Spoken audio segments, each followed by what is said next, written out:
the echoing crack of a hand striking flesh cut through the bustling noise of the dry creek train depot like a gunshot on a clear day.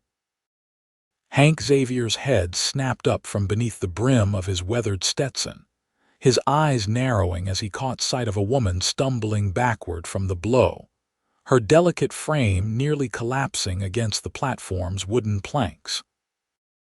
It was 1879 in the Arizona Territory, and Hank had seen his fair share of violence in his 30 years of life.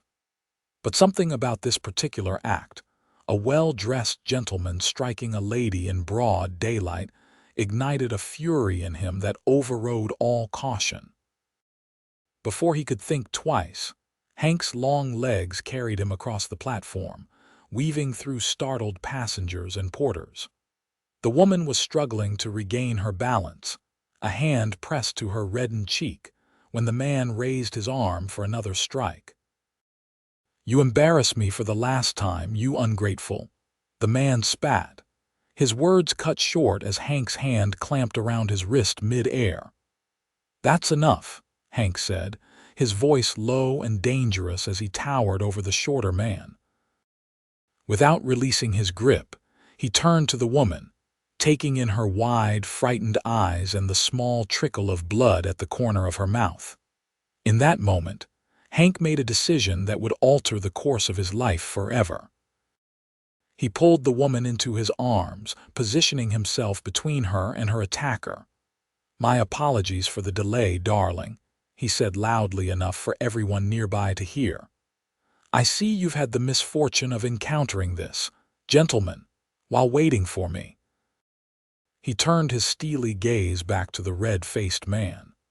"I suggest you move along now. This lady is my bride, and I don't take kindly to anyone laying hands on her." The woman stiffened in his arms, but to Hank's surprise, she didn't pull away. Instead, she leaned into him slightly, her voice barely above a whisper when she finally spoke. "Thank you," she breathed, her words meant only for him. The man glowered, his face mottled with rage. "This is none of your concern, cowboy. Hannah is my fiancé, and I'll thank you to unhand her." Hannah, so that was her name. Hank felt her trembling against him and tightened his protective hold. "Seems the lady doesn't share your view of the arrangement," Hank replied coolly, "and it became my concern when you struck her in public." A small crowd had gathered, muttering disapprovingly at the well-dressed man. A nearby porter had stepped closer, and the station master was approaching with a concerned expression. "Is there a problem here?" the station master asked, eyeing the tense standoff. "No problem," Hank answered before the other man could speak. "Just collecting my bride. We'll be on our way now." Hannah Summers looked up at him with a mixture of fear, confusion, and something else, perhaps hope. She was younger than him, maybe 23 or 24, with striking hazel eyes and honey-brown hair partially hidden beneath a modest bonnet. "You're making a grave mistake," the man hissed, straightening his waistcoat. "Do you have any idea who I am?" "I'm Theodore Wilkes of the Boston Wilkes family. I can ruin you with a telegram." Hank merely smiled, a dangerous glint in his eyes. "And I'm Xavier of nowhere in particular. Out here, Mr. Wilkes, your name means less than dust. Now, if you'll excuse us." With a gentle hand at Hannah's back, Hank guided her away from the platform.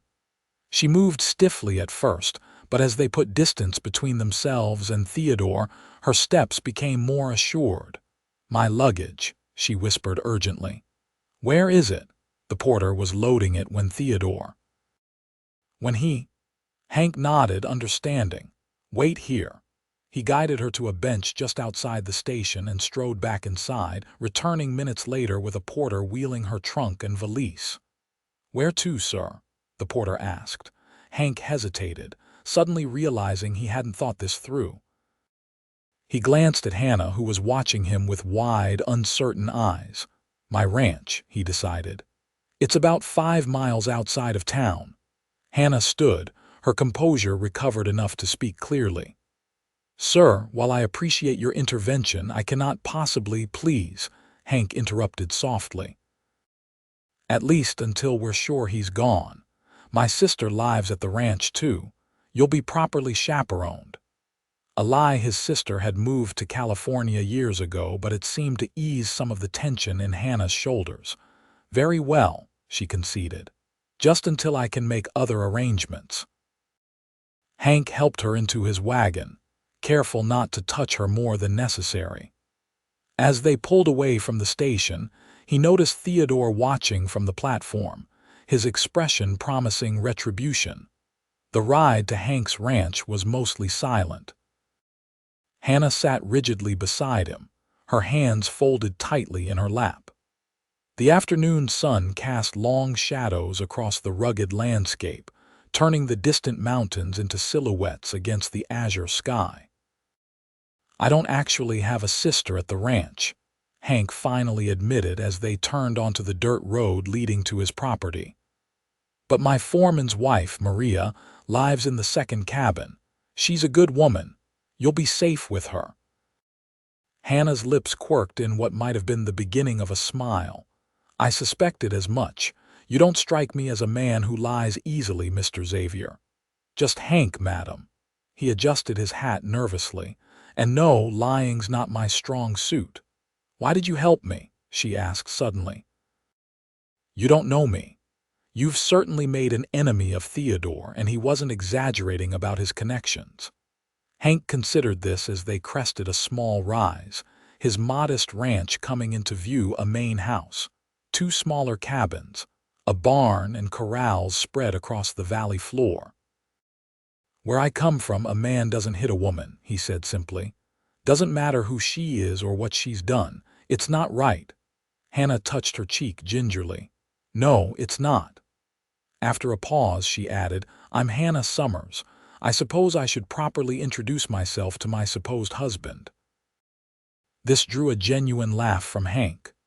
Pleased to meet you, Miss Summers. Sorry about the bride business.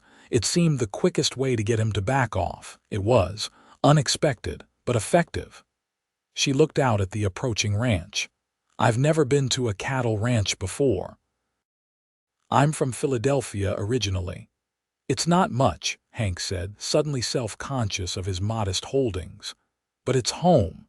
As they pulled up to the main house, a stocky Mexican woman emerged from one of the smaller cabins, wiping her hands on her apron. Senor Hank. We were not expecting you back so soon, she called, then stopped short when she noticed Hannah. Oh, you have brought a guest. Maria, this is Miss Hannah Summers, Hank said, helping Hannah down from the wagon. She'll be staying with us for a while. Can you help her get settled in the spare room? Maria's eyebrows rose, but she quickly smiled. Of course, of course. Come, señorita, you must be tired from your journey. Hannah hesitated, looking back at Hank. Thank you, she said simply, the words carrying the weight of her gratitude. Hank nodded, watching as Maria led Hannah into the house. He remained standing by the wagon long after they'd disappeared inside, wondering what exactly he'd gotten himself into. Over the next few days, Hannah gradually eased into the rhythm of ranch life. She was clearly unused to the rustic conditions, but she adapted with a quiet determination that impressed Hank. She helped Maria with the cooking, insisted on learning to gather eggs from the chickens, and spent hours sitting on the porch, sketching the landscape in a small book she carried. Hank found himself creating excuses to be near the house rather than out with the cattle. He told himself it was to ensure her safety, but the truth was simpler, he enjoyed her company. On her fourth evening at the ranch, Hannah joined him on the porch after supper. The sunset painted the sky in brilliant oranges and pinks, and a cool breeze carried the scent of sage and dust. Your home is beautiful, she said, settling into the chair beside his. So different from the city. Too different, he asked, watching her profile in the fading light. Hannah considered this. Not too different, just different. There's a freedom here I've never experienced before. What were you doing in Dry Creek? Hank finally asked the question that had been on his mind since their meeting. If you don't mind my asking. Hannah's hands tightened in her lap. Theodore and I were traveling to San Francisco. We were to be married there at his family's summer home. Were to be? Yes, her voice grew stronger. I had been having doubts for some time. Theodore is controlling. The incident at the station wasn't the first time he'd struck me, but it was the first time in public. She turned to look at him directly.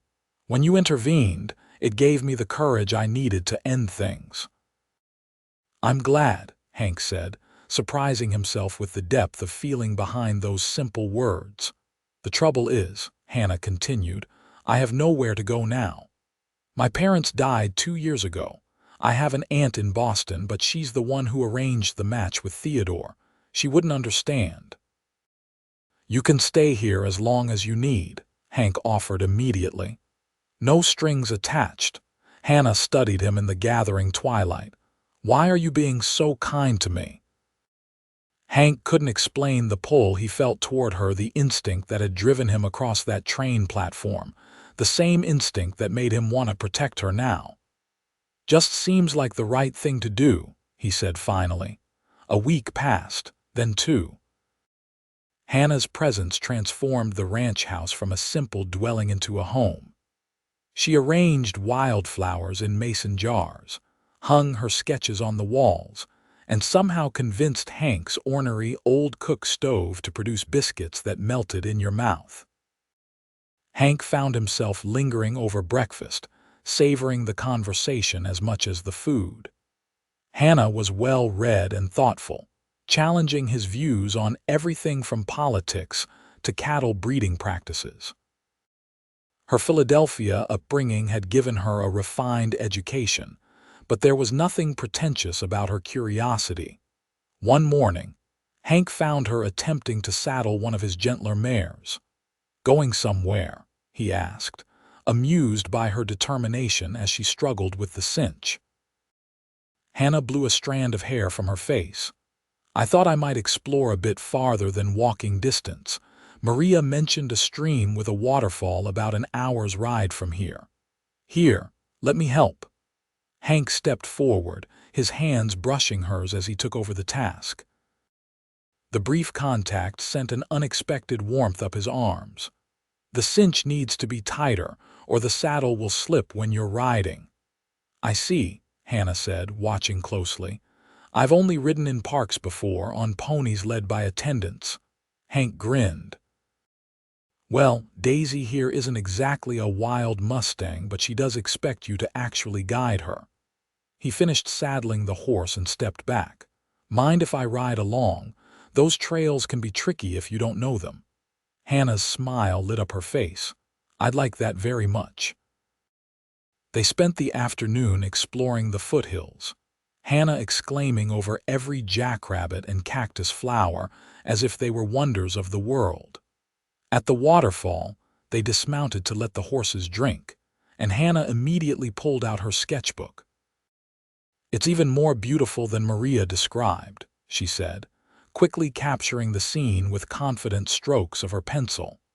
Hank watched her work, fascinated by the transformation of blank paper into recognizable landscape under her skilled hands. You're very talented, he said. Hannah looked up, a slight blush coloring her cheeks. Thank you. I always wanted to be an illustrator for books or magazines, but Theodore thought it an unsuitable profession for a lady. Seems to me a lady should decide for herself what's suitable, Hank remarked, leaning against a boulder. Hannah's pencil stilled. That's what I used to think, before I learned how costly independence can be for a woman alone. You're not alone now, Hank said quietly. Their eyes met, and something unspoken passed between them, a recognition, perhaps, of how quickly they'd come to rely on each other's company. The moment was broken by the distant rumble of thunder. Hank glanced at the sky, noting the dark clouds gathering over the mountains. We should head back. Storms move fast out here. They mounted quickly and started back toward the ranch, but the storm moved faster. Within minutes, rain poured down in sheets, turning the trail slick and treacherous. Lightning cracked overhead, causing Hannah's mare to shy nervously. "There's a line shack just over that rise," Hank called over the downpour. "We can wait it out there." The small cabin was dusty but sound, with a stack of firewood beside a small stove. Hank quickly got a fire going while Hannah wrung water from her skirts. "I'm sorry about this," he said, acutely aware of their isolation and the impropriety of their situation. "The storm shouldn't last long." Hannah laughed, the sound bright in the dim cabin. "I'm soaked to the skin, my hair is ruined, and I've probably ruined this dress, but you know what? I haven't felt this alive in years." Her hair had indeed come loose from its pins, falling in damp waves around her shoulders. Her dress clung to her slender frame, and her eyes shone with exhilaration. Hank had never seen anyone so beautiful. "You should stand closer to the stove," he said gruffly, turning away to check on the horses through the small window. They passed an hour in companionable conversation as the storm raged outside. Hank told her about growing up in Texas, about his years driving cattle before he saved enough to buy his own small spread. Hannah shared stories of her childhood in Philadelphia, of the art classes she'd taken in secret, and of her dreams before Theodore. As the rain finally began to ease, Hannah fell silent, staring into the small fire. "What will you do?" Hank asked softly. "When you're ready to leave, I mean." Hannah looked up, her expression unreadable. "I've been thinking about that. I have some money of my own, not much, but enough to get to San Francisco, perhaps find work as a teacher or governess." The thought of her leaving created a hollow feeling in Hank's chest that surprised him with its intensity. "You could stay," he said before he could stop himself. "Here, I mean. Dry Creek's growing, they might need a school teacher, or you could sell your drawings." "And where would I live?" Hannah asked, her voice barely audible above the diminishing rainfall. Hank met her gaze steadily. "Wherever you want, including here." The implication hung in the air between them, neither willing to be the first to acknowledge it directly. Finally, Hannah spoke. "People would talk. Let them. It wouldn't be proper." "It would be if—" Hank stopped, gathering his courage. "It would be proper if you were really my bride, like I claimed at the station." Hannah's eyes widened. "Hank Xavier, are you proposing to me?" "Reckon I am," he said, removing his hat and running a hand through his hair nervously. "Not doing a very good job of it, though." Hannah's laugh was soft and warm. "I've known you less than a month." "Sometimes a month is enough to know what matters," Hank replied simply. She stepped closer to him, close enough that he could see the firelight reflected in her eyes. "And what matters, Hank?" "That you're the strongest, most beautiful woman I've ever met. That I want to see you smile every day for the rest of my life. That I think I've been falling in love with you since the moment I saw you at that depot." The words tumbled out, honest and unpolished. Hannah reached up, her fingers lightly touching his weather-roughened cheek. "I think perhaps I've been falling too." Hank covered her hand with his own. "Is that a yes?" "It's a maybe," she whispered. "A maybe that could become a yes with a little more time." It was more than he dared hope for.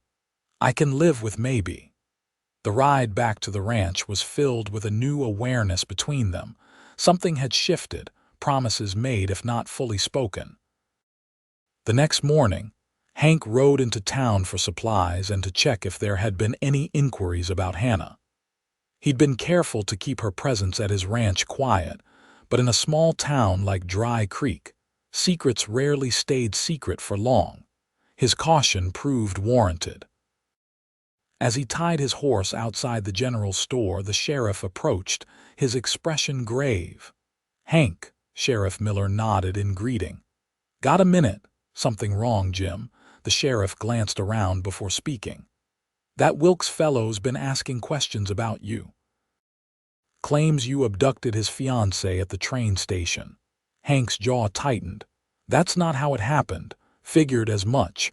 Man like that doesn't inspire much confidence. The sheriff spat into the dust. But he's got money and connections. He's talking about bringing charges, getting a judge from Tucson to issue warrants. The lady came willingly, Hank said firmly. She was running from him, not with him. Sheriff Miller nodded. Then you'd best make sure she's willing to say so. Wilkes is staying at the hotel, waiting for some telegram from back east. Says it'll prove he has legal authority over her. Hank frowned. What kind of legal authority? Don't know. But I'd sort this out quick if I were you. With a sense of urgency, Hank completed his errands and headed back to the ranch. The news about Theodore's continued presence in Dry Creek troubled him. He'd hoped the man would have given up and continued to San Francisco by now. When he reached the ranch, Hannah was in the garden, harvesting vegetables with Maria. The sight of her kneeling in the dirt, a smudge on her cheek and a wide-brimmed hat protecting her fair skin, made his heart swell. "Hannah," he called, dismounting, "we need to talk." She must have heard the concern in his voice because she immediately stood, brushing soil from her hands. "What's wrong?" Hank explained the situation as Maria tactfully retreated to the kitchen. Hannah listened, her expression growing more troubled with each word. "A legal authority," she repeated when he finished. "What could he possibly mean?" "I don't know," Hank admitted, "but we need to be prepared, if there's anything you haven't told me." Hannah sank onto the porch steps, her face pale. "There is something I'm not proud of." Hank sat beside her, waiting patiently. "Before my parents died, our family business was failing. Father had made some poor investments." Hannah stared at her hands. "Theodore's family offered to help, but there were conditions. One was my betrothal to Theodore. The other was a legal document. A sort of guardianship." "Guardianship? You're a grown woman. It's complicated." "The agreement gave Theodore authority to manage my inheritance and make certain decisions on my behalf, until I reached the age of 25 or married with his family's approval." She looked up at him, her eyes bright with unshed tears. "I was desperate to help my parents. I signed it without fully understanding what I was giving away." Hank absorbed this information, his mind racing. "How old are you now?" 24. "My birthday is in 6 months." "And if you married someone else before then?" "Someone not approved by his family." Hannah shook her head. "The agreement would be void, but I would forfeit my inheritance entirely. It's not much, just my mother's jewelry and a small sum, but it's all I have left of them." Hank took her hand in his. "We'll figure this out, I promise." That evening, after a subdued dinner, Hannah found Hank on the porch, staring at the stars. "I've made a decision," she said, settling beside him. "I'm going into town tomorrow to confront Theodore." "Not alone, you're not," Hank protested. "No, not alone." Hannah turned to face him fully. "I want you with me, as my husband." Hank stared at her, certain he'd misheard. "What? Your maybe has become a yes, Hank Xavier." Her voice was steady despite the blush coloring her cheeks. "If you still want to marry me, that is." "If I still—" Hank stood abruptly, pacing the length of the porch before turning back to her. "Hannah, I want that more than anything, but not like this. Not because you feel trapped or because of some legal document." Hannah rose to meet him. "That's not why." "Yes. Theodore's threat forced me to make a decision more quickly than I might have otherwise, but the decision would have been the same." She stepped closer. "I love you, Hank. I think I started falling in love with you when you pulled me into your arms at that depot and called me your bride." Hank's heart thundered in his chest. He reached for her, drawing her close. "Say it again." "I love you," Hannah whispered, her hands resting on his chest. This time, when he bent to kiss her, there was no hesitation. Her lips were soft beneath his, yielding yet eager. It was a kiss of promise, of commitment, of a future neither had expected but both now embraced. The next morning they rode into town together. They stopped first at the small church, where the surprised minister was more than happy to perform a quick ceremony with the sheriff and his wife as witnesses. Hannah wore her best dress, a pale blue that matched the Arizona sky, with wildflowers Hank had gathered at dawn tucked into her upswept hair. Their vows were simple but heartfelt, spoken with the certainty of people who recognized the precious gift they'd found in each other. When the minister pronounced them husband and wife, Hank kissed her with a tenderness that brought tears to the sheriff's wife's eyes. Ready to face him? Hank asked as they left the church, his hand protective at the small of her back. Hannah nodded, her new wedding ring catching the sunlight. More than ready. They found Theodore in the hotel dining room scowling over a newspaper. He looked up as they approached, his expression shifting from surprise to contempt. "Well, if it isn't the thief and his stolen prize," he sneered. "Come to your senses, Hannah. Ready to return to civilization?" "I've come to inform you that I'm now Mrs. Hank Xavier," Hannah replied calmly. "Any agreement between us is null and void." Theodore's face darkened. "You little fool, do you have any idea what you've done? You've thrown away everything for this cowboy." "No, Theodore, I've gained everything." Hannah's voice never wavered. "I understand I forfeit my inheritance by marrying without your family's consent. I accept that." "It's more than your trinkets," Theodore hissed. "My family will ensure you never work in any respectable establishment. You'll be ostracized, penniless." Hank stepped forward. "She'll be loved and respected more than you ever offered her." Theodore stood, his hands clenched at his sides. "This isn't over. I'll contest this marriage." You'll do nothing," interrupted Sheriff Miller, who had followed them into the hotel. "Except perhaps answer for assaulting a lady in public. Several witnesses at the depot that day would be happy to testify." Theodore's gaze darted between them, calculating. Finally, he sat back down, straightening his cuffs with exaggerated care. "Keep her," he said coldly. "A man of my position can do far better than damaged goods." Hank's fists clenched, but Hannah's hand on his arm restrained him. "Goodbye, Theodore," she said simply, turning away. They walked out of the hotel together, into the bright sunlight of the main street. Hannah took a deep breath, as if filling her lungs with freedom. "Are you all right?" Hank asked, studying her face. Hannah smiled, a genuine smile that reached her eyes. "I've never been better." 5 years later, Hannah stood on the porch of their expanded ranch house, watching as Hank taught their 3-year-old son to sit on his first pony. Little Henry laughed delightedly as his father led the gentle animal in a circle, his small hands clutching the saddle horn. The ranch had prospered under their joint care. Hannah's illustrations, published regularly in magazines back east, had brought in extra income that allowed them to purchase adjacent land. Her sketches of Western life had found an enthusiastic audience in the cities, where readers were hungry for authentic glimpses of frontier existence. As she watched her husband and son, Hannah felt the baby in her womb kick vigorously. Their second child, due in less than a month, seemed as spirited as its brother. The sound of an approaching wagon drew her attention. Maria and her husband were returning from town with supplies and, more importantly, mail. Hannah eagerly awaited each delivery, hoping for responses from publishers or news from the few friends she maintained correspondence with. "Senora Hannah, a package for you," Maria called, waving an oversized envelope as she climbed down from the wagon.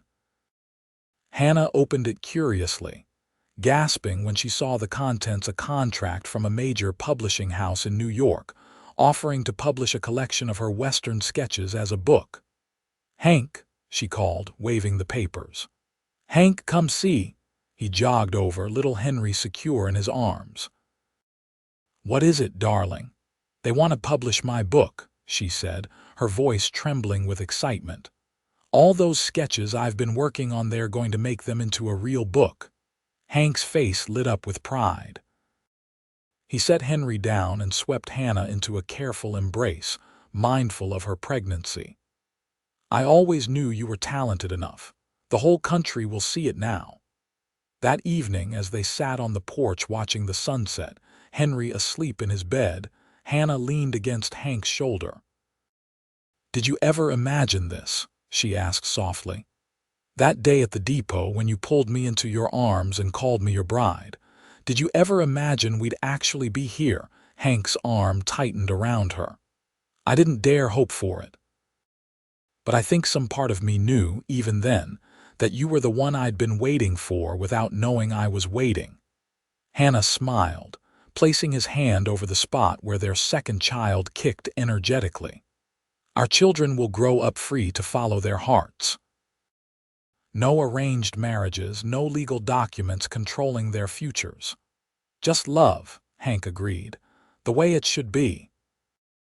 As the last rays of sunlight painted the distant mountains gold, Hannah thought about the journey that had brought her here, from a frightened woman being struck at a train depot to a confident wife, mother, and soon to be published artist. The path had not been easy, but she wouldn't change a single step of it.